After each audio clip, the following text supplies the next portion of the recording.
po paparating na midterm elections. Magandang umaga po, Chairman George. Magandang umaga po, Sir Ted. Magandang umaga rin po sa mga kabayan natin. Okay, sige po. So, nagkaroon na po ng notisya, bagamat wala pa po tayong nababalitaan na pagkakaroon nga po ng sesyon para po dito po sa postponement ng BARMM election. Ano po ang effect nito sa paghahanda po ng halalan sa naturang rehiyon?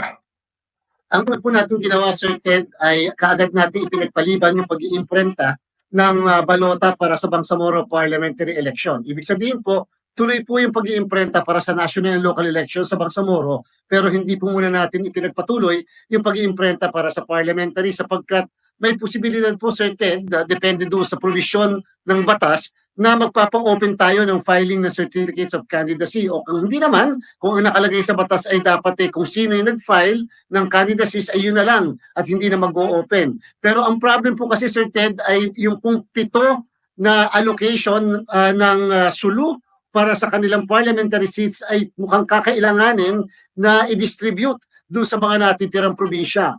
Pagka po nagkaganon, Sir Ted, ay kakailanganin po natin magpa-open ng filing ng candidacy doon sa mga lugar na apektado. Opo, kasi nga po ngayon, may mga naghain na po, di ba, ng COC, ano po, Chairman?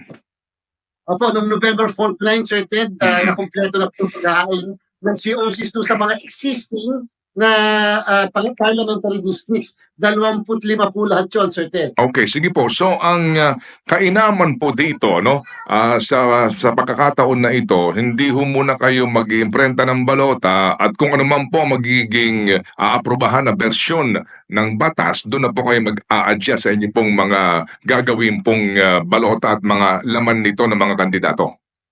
Tama po, Sir Ted, pero ganito po, para po na, baka po nadidinig tayo ng mga miyembro ng parlamento.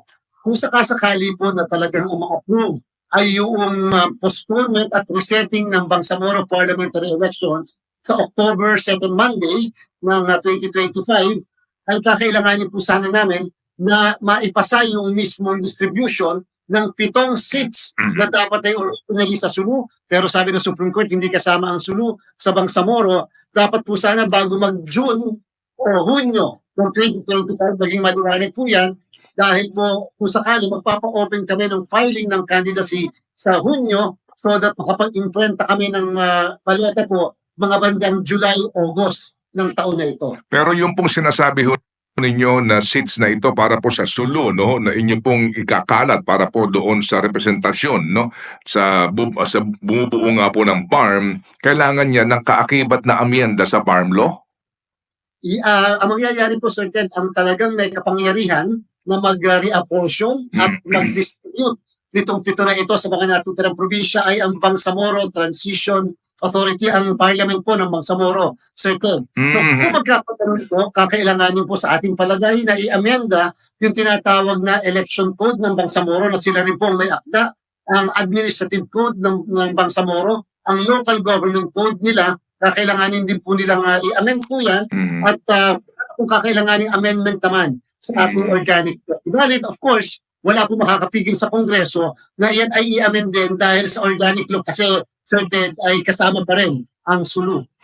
Opo, so dito po, Chairman, lalabas nga na itong mga kasalukuyang pong nakaupo, no, sa BARM na appointed ng Presidente ay kinakailangan ng extension kasi may expiration, di ba, ang kanilang term? Sa draft na bill na ating pong nabasa na yung Presidente ay pwede pong i-cut short o i-terminate yung mga existing term ng mga nakaupo o pwede pong sila ay maupo hanggang sa ma-elect yung mismong papalit sa kanila at yan po ay depende doon sa provision. Pwede pong merong transition na halimbawa 1 buwan pagkatapos ng election o kaya naman immediately after the proclamation, upo na kaagad yung mismong mga hahalinhin at hanggang kaagad yung mga nakatransition.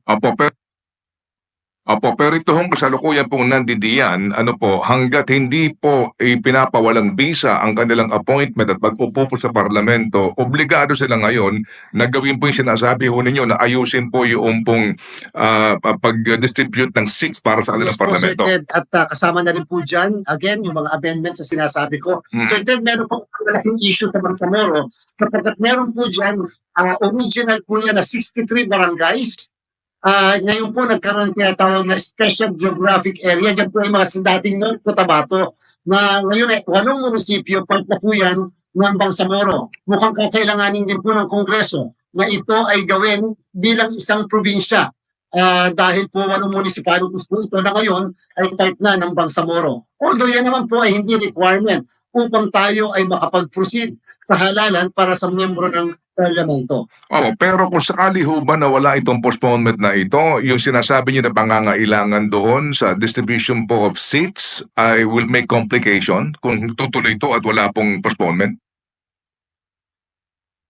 Yes po, Sir Ted. Una, hindi naman po talaga namin magagawa na mag-distribute only the parliament to do that, not even Congress, to parliament.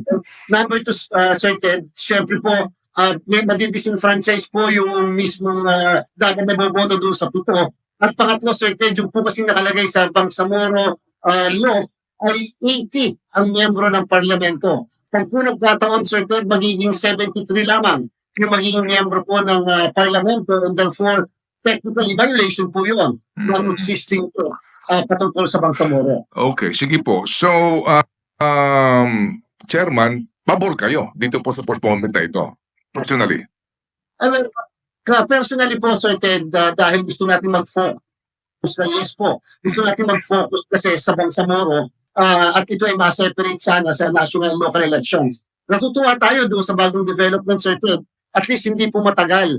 Kasi po lagi at kalimitan pong pinopropose, lagi mga 1 year ang postponement. Samantalang ito po kung sakali mula po sa Mayo, kung ito po matutuloy sa October 2025, ay kahit paano, hindi po ganun kahaba ang postponement natin. Kahit talagang may legal reason, meron talagang meritorious reason. Kaya lang, sana po maunawaan din ng mga kababayan natin, meron po tayong December na barangay and SK elections. Opo, siguro po we will just cross the bridge when we get there, Mr. Chairman. Opo. Yes. Okay, sige po. So sir, itong ating printing ng ballots for the midterm elections, nagsimula na po ito. Opo, natutuloy-tuloy na po kami, Sir Ted, at nakakailang regions na rin po tayo ngayon. Kahit paano yung pong aming pong production rate sa isang araw, mga more or less 1.5 ay nare-reach po natin. So, medyo hopeful po tayo na bago mag-April 14, talagang matatapos po natin ang printing ng balota. Okay.